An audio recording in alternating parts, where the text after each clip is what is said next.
Coffee with Maca. Angelic with sodium ascorbate. Angelic relaxing oil with peppermint scent. Angelic relaxing oil with lemon scent. Ang produkto sa Jesser Marketing. Mapalit sa tanang butika o parmasya sa inyong lugar.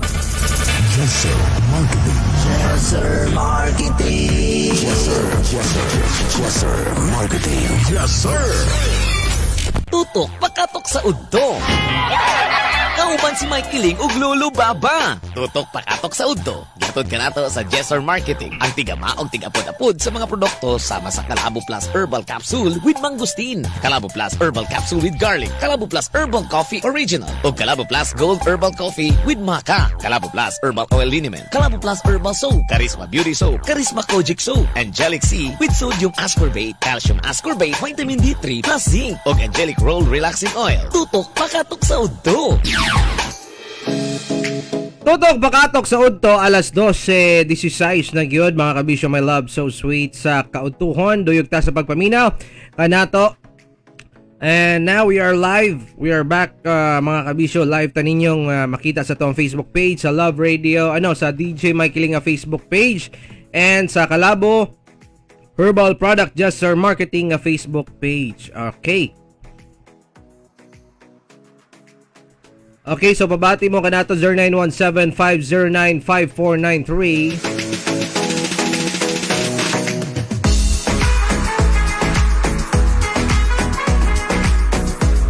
Mayong utog yapon labi na sa mga nahuman na silahang pagpaniud to karon mga taknaa og nagpakabusog.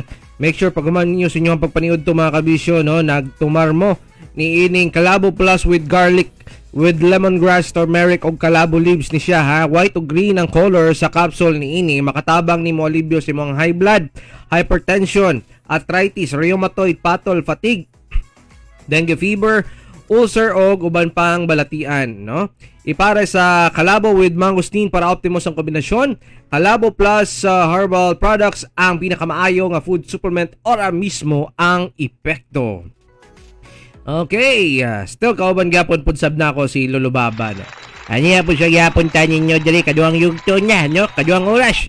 Sa ato ang programa, so mo niya pabati mo kanyato karon. Ay, labi niya sa mga ubang kabisyo hinigog ba nyatong naminyaw. Sa ato ang programa karon mga taknay, labi niya sa mga lugar niini mga dapita. Lugar sa 99.9 DYRG FM Radio Ngidulman Bohol, 101.9 Go FM Trinto, 107.3 YKFM Montevista, 88.1 Line FM Santo Tomas, Line FM Barubo, DXRP Kings FM 88.8 Caguay, Surigao del Sur, Radio Tribo Madrid, 88.3 Line FM Badas Placer, 88.9 Line FM Tubigon Bohol, DXRL Dawan FM Marihatag, Surigao del Sur, DXRL Dawan FM San Miguel, Surigao del Sur, Real Radio San Franz, 94.1 Big Radio Bayugan, 90.3 Kasangga Radio FM Panabo City. Mayong udtog, daghang salamat sa inyo ang pagpaminaw sa tuwa karon diri. Hala sige, padayon ta og banyukad sa kaduang yugto or katulong yugto na dinisan sa tuwang panyaguban. Tuod mga kabisyo, welcome na para sa tuwang programang Katok Confession.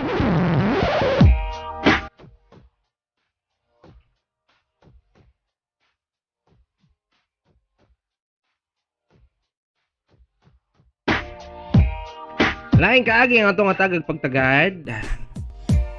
So katong mga gusto magpadala sa ilahang mga confession, pwede mo mag-message through our Facebook page Katok Confession.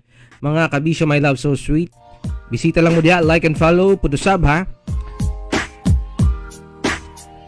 Aniya na ang ato ang Katok Confession. Oras na to alas 12:19 na.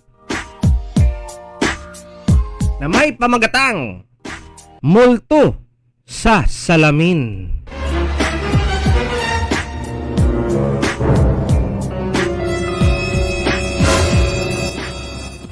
Multo sa salamin, Lolo Baba. Sa manyan yung multo, ha? Karambutsun ko na. Si Lila, isa sa mga kilalang makeup artist sa kumpanya nila. Patunay dito ang ilang national makeup contest na naipanalo niya. Halos mapuno na ng mga trophies at certificates ang sala niya sa kondo. Dahil sa husay at angking talento nito, eto siya ngayon at ipinadala ng kumpanya niya sa Singapore para lumaban sa isang international makeup contest. Makeup artist din siya. Maayo din siya mag-makeup lugar. Gani. Sobrang nasabik siya nang unang ibinalita sa kanya na dadalo siya dito. Hindi lang dahil unang pagkakataon niya itong makapunta sa Singapore, kundi dahil tanyag ang patimpalak na ito na dadaluhan pa ng ilang mga sikat na personalidad. Dahil kinabukasan pa ang patimpalak, nagpa siyang maglibot muna si Laila de Lima ba na? Pangalan lang, lolo baba, kapangalan. Okay. Naglibot muna si Laila sa ilang sikat na lugar sa Singapore. Mabilis lang kanyang paglilibot hanggang sa mapadpad siya sa isang antique shop. Manghang-mangha siya sa isang lumang salamin na nakita niya nito. Kasintaas lang nito ang mesa niya sa kondo. Panahon pa daw ito ng gyera, sabi ng nagbebenta. Pero dahil nilinisan ito at nilagyan ng barnis, napakagandang tignan. Naisip niyang pwede siyang mag-ensayo ng pagme-makeup sa harap nito, kaya binili niya ang salamin. Alas 7 ng gabi, kinuha niya ang salamin at pinatayo sa mesang nakadikit sa dingding. Umupo siya at tinitignan ang sarili sa harap nito. At nakulatan siya sa iyong sarili, ang pangit ko pala. Atik lang, padayon may kiling, ha? May kilabot siyang naramdaman habang nakatingin dito. Uy.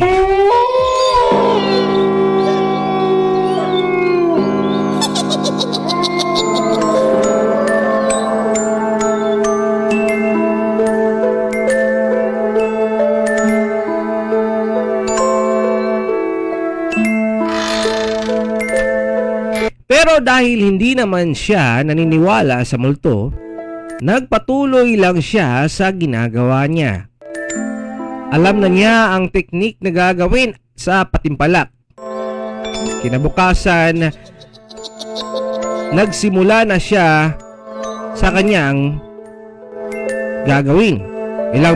Ilang minuto lang ang nakalipas, naramdaman niyang lumamig ang buong kwarto. Wag ipalong ang aircon. Naisip niya na dahil siguro sira ang aircon. Di ba? Basta ng daot siguro gitpod siya. Kamu ba? Dahil po niya yung unya-unya dayon. Hadlok-hadlok dayon tuod mo, ha? Malapit na siyang matapos sa pagpapahid ng foundation nang biglang nadaglag ang suklay niya sa ilalim ng mesa. Agad naman siyang yumuko at inabot ito. Muntik na siyang mamatay sa gulat ng pag-angat niya ay iba na ang babae sa refleksyon ng salamin.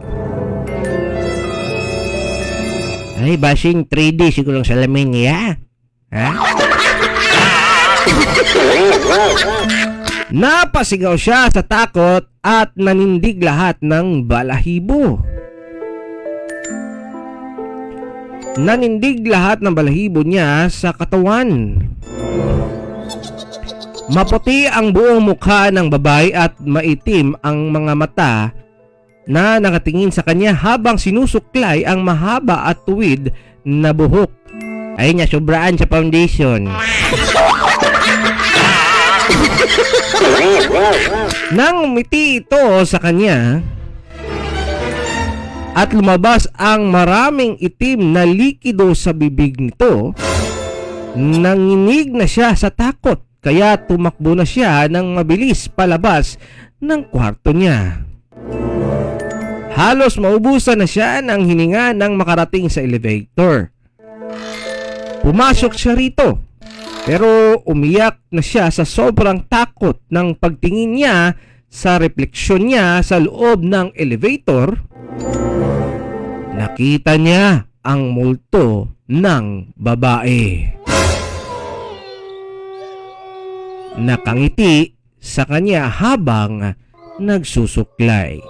Kabalo niya ko. Gusto siya magpa-retouch o magpasuklay.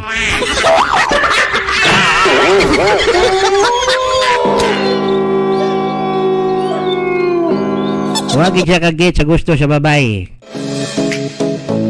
Gusto lagi tao niyang magpagwapa, di lang gid niya mag-gets. Kung siya gusto sa babae nyo. Siya po, ito pong ungo po, katong multo po, di po kabalo mo storya. Pwede naman kami yung pagwapahag o kubi. Ano niya, gets na niya ako. No? Ako, bisa dili ko may kapartis, dili ko kabalo mong pagwapa. No? Magpapangit noon, kabalo ko. So, magpagwapa mo, naglisod kayo, good, no? Gets na niya ako, gusto siya magpagwapa, di ba? So, sige, sumuha ka to. Dagan salamat sa inyo ang pagubanyuban o panyukan sa tuwang programa karong mga takna. Ilabi niya sa mga naniudyo, karong mga orasa sa asang dapita, maayo nga paminyaw. Labaw na sa mga lugar nga naabot sa itong pagsibya, pudusab. Maayo nga lanyog-lanyog diha kaninyo, pabati mo kanya to, ha? Sa gyapon, kay dapat ay taas-taas ng mga oras, ilabi niya sa pagpalagsik sa kalawasan. Kung kamo gani diha, doon ay mga ginatagong mga balatian, ayaw mo dua-dua sa pagpa-check up, ayaw mo pag-adlok-adlok, diba? Kung saan pagkabalo na itong nadya kay sakit sa tawag niya, kining nadya kay high blood, sakit sa kasing-kasing, kidney stone, no? O pipilya lamang niya ka sa mga sakit nga pwede nimong malikayan kung ikaw makainom pudusab sa kombinasyon sa Calabo Plus with Mangosteen Herbal Food Supplement. Calabo Plus with Mangosteen Herbal Food Supplement ginama sa Jesser Marketing, ha? Sangkap sa mga nagunang herbal sama sa kalabo leaves, panyawan, malunggay, sambong ug mangosteen.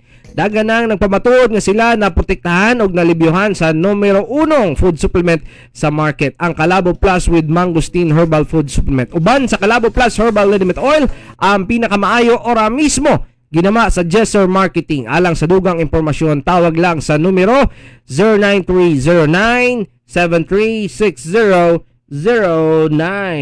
Sige, kontak lang mo diya, dapita mga kabisyo, my love, so sweet, ha? Okay, katong mga gusto mag-inquire, gusto mga tanaw, dugang pang impormasyon, labaw na po dosab, nindot ko ay kung mutumarsad mo ni ining Calabo Plus with garlic, mga kabisyo, Calabo Plus Herbal Capsule, pudusab, no? Isabay nimo sa Calabo Plus Herbal Capsule with Mangosteen. Ipares nimo silang duha at least 3 times a day. No, ipares lamang Calabo Plus Herbal Capsule with garlic or ang Calabo Plus with Mangosteen. Ug wala kay angay kabalaka tungod kay purong herbal kini. Dili makadaot, aprobado sa FDA ug halal certified. Naibawan nga ang Calabo leaves o oregano leaves makatabang kini sa pag-reduce sa risk of atherosclerosis, heart attacks ug strokes. Makatabang usab kini sa pag-energize ug rejuvenate sa body, no? Beneficial in detoxifying body, aids in digestion, boost immune system, aids in speeding up metabolism ug makatabang usab sa pagprotekta against bacteria that can affect skin and gout. Kabisyo, my loves, padayon ta sa tong panaguban. Tutok pakatok sa uto, kini si Mike Kiling. O kinipod, sila lubaba, ha?